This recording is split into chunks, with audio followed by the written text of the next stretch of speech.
When you already know how to buy a stock, make sure to also know what stocks to buy. Because if you make the wrong stock pick, you can lose money. Now, there are thousands of stocks in the US stock market, and it can be easy to be confused and make a mistake. Now, some people buy popular stocks, but even popular stocks, when bought at the wrong time, can lead to a loss. Now, the good news is you can buy stocks without having to analyze complicated stock charts or go through every line item in a financial statement. So, in this video, I'll share the simple criteria I have found from studying some of the most successful investors of all time. So, people like Peter Lynch, Warren Buffett, and Charlie Munger. Now, it's important to keep it simple because you are busy with your careers or your business, and you may not have the time to study the technical aspects of stock market investing. So, it's important to keep it simple. So if you're interested to know what are the investment criteria of some of the best investors in the world, keep on watching. And if this is your first time in the Dealmaker channel, my name is Ronald, and please remember to leave a like on this video. So let's dive in. What stocks should you buy? I highly recommend that you only buy stocks that you studied and understand. So don't get into a business, don't get into a stock that you don't understand because you don't know if it's making money, if it's going to be bankrupt soon, or you don't know if the long-term prospects are positive or negative. So make sure that you study a company before you buy it. Okay, Grace Groner, the secretary that I mentioned in a previous video, where she was able to turn $180 into 9 million, but she only invested in one stock, and that is Abbott Labs. And the reason for that is she works in Abbott Labs. So she knows the business. She was a secretary there for more than 40 years. She knew that the business had good long-term prospects, that it was doing very well. So she just kept her stock market portfolio simple and simply invested in Abbott Labs. So you can do that. If you are working for a publicly listed company and you know that your company is great, you know that your company is growing, then why not invest in that company? But what if you don't work in a US listed company? If you don't work for a US listed company, then you can do what Ronald Reed did. Now, Ronald Reed was a high school graduate, mechanic, and janitor. So if a high school graduate can successfully invest in the stock market, I believe anyone can. He was not a janitor for a publicly listed company, all right? But he was able to build an $8 million fortune. So how did he study and understand the companies that he was going to buy? Well, he read the Wall Street Journal, and these are some of the companies that Ronald bought. So there's Procter and Gamble. I'm pretty sure that this is a company that you understand and you can see the growth of Procter and Gamble. And this is not a tech company. Another company that Ronald Reed bought was Johnson and Johnson. The cool thing with these companies, like with Johnson and Johnson and Procter and Gamble, they give dividends. I think that's what attracted Ronald to these companies. They were solid companies that also gave dividends. So you already had the benefit of the prices going up, plus you also have the benefit of receiving regular dividends, right? So another company that Ronald bought, Colgate Palmolive company. So you can just buy these blue chip companies that give dividends and still have the prospect of long-term growth.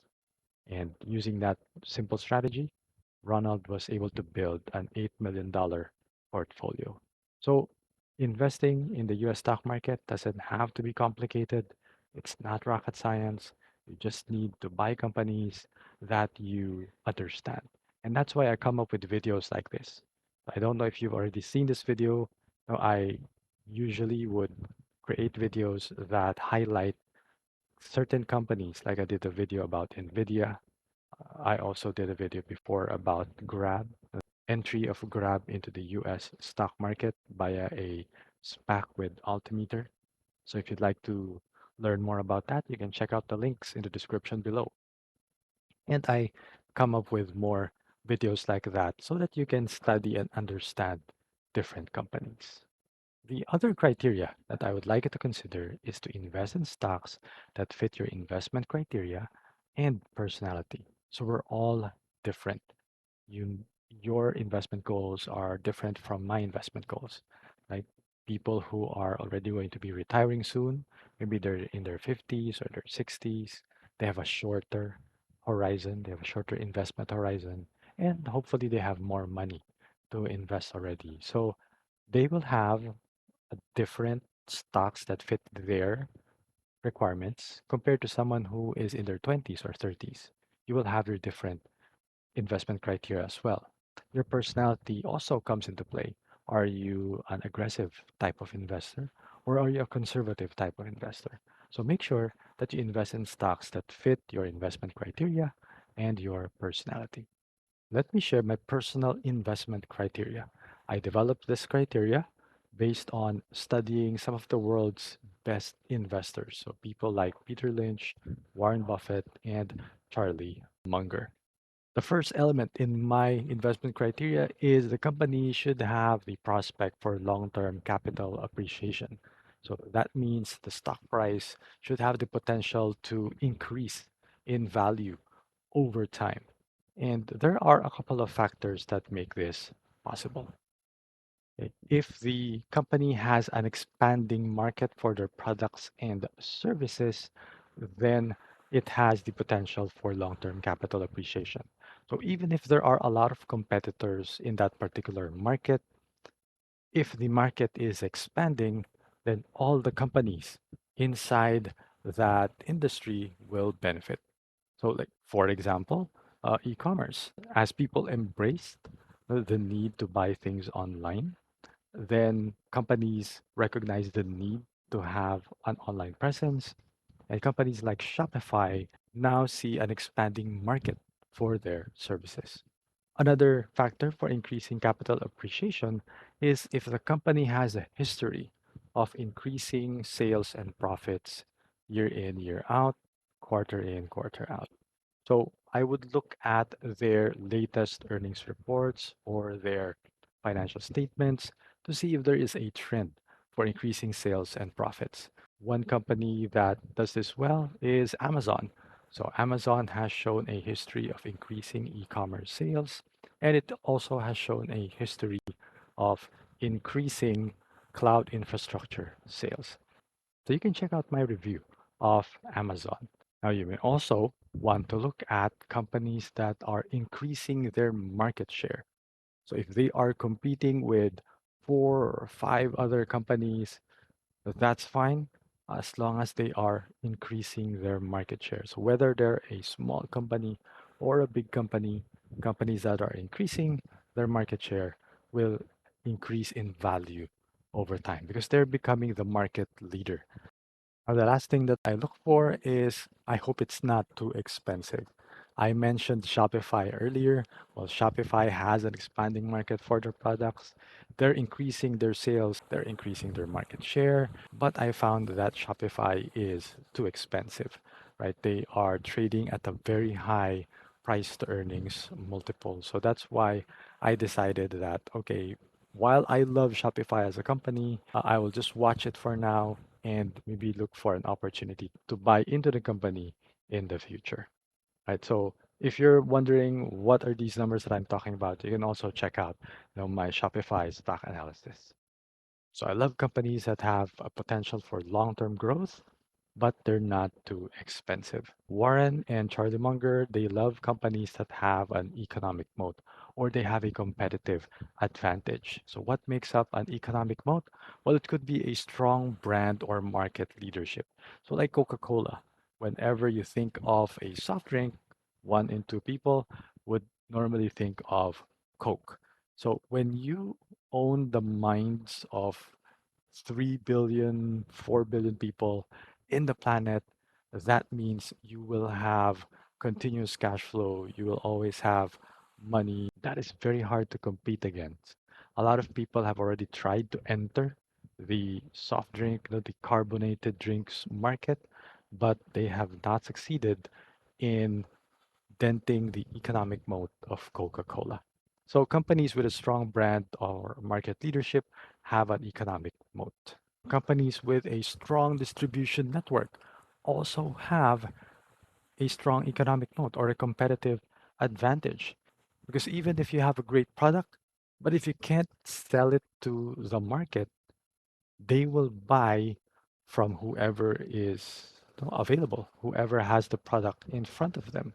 For example, for me, well, I would buy Netflix because Netflix is available in my country. I would love to buy Disney Plus, but it's not available in my country. So Netflix has a distribution network over 190 countries. Now, Disney Plus is getting there, but other streaming platforms, no, they don't have the distribution network of Netflix. Going back to soft drink brands, Coke has a very strong distribution network. It's present in almost all countries in the globe. So any company that wants to challenge Coca-Cola would need to invest billions in that distribution network. And they're going to have a tough time doing that. So a company with a strong distribution network will have a competitive advantage. Patents. When you have a patent on your product, then that means you're the only one who can sell that, and therefore no one can break into your market. So patents are a very strong economic moat, and companies like Qualcomm that has a large library of patents have a distinct competitive advantage over other chip makers. And that's why in technology, they put a lot of premium into research and development, and they want to gain that edge because once you have a patent, they need to pay you a license fee to be able to use your technology. So it's as if they are supporting your business. Your competitors are supporting your business to be able to use your technology. That's the importance of having a patent. Now, once that patent expires, it's not forever. Once that patent expires, the technology is made available to everyone. Everyone can now legally copy your product or service, then the company loses their economic advantage. So the company will need to continuously invest in research to continuously develop new and new patents that will protect their future products. And another economic moat is a captive network. So networks such as Apple's, people that use Apple products. So they are a captive network of the Apple ecosystem. Facebook, more than 2 billion people use Facebook on a regular basis. They use Facebook over other social channels. And while they're in Facebook, then Facebook has the opportunity to send advertising to them. So they have a captive network. So those are the things that give a company an economic moat. If they have a strong brand or market leadership, if they have a strong distribution network, if they have patents that protect their products and services, or they have a captive network, then they have a distinct economic advantage that will allow them to grow faster or better than their competitors. So in most instances, a company that has long-term capital appreciation and it has an economic moat is already a good enough criteria for a long-term buy and hold investment. And for many beginners, I would recommend that you just buy and hold companies over the long term. Now, recently, I've added a third criteria. Now, my recent experience in the market sell-off has convinced me that my personality requires that I need to have something tangible because some of the gains are just paper gains. It's good to see, wow, the value of my investment has grown 50%, it has grown 100%, but these are still paper gains because I have not sold stock yet. So until I sell a stock, I will not be able to capitalize or lock in on those profits. So for me, I have decided that I would like to see some dividends from some of the companies that I own. I would like to see some companies that pay high dividends. I would also like to see companies that have a history of increasing their dividends year in and year out.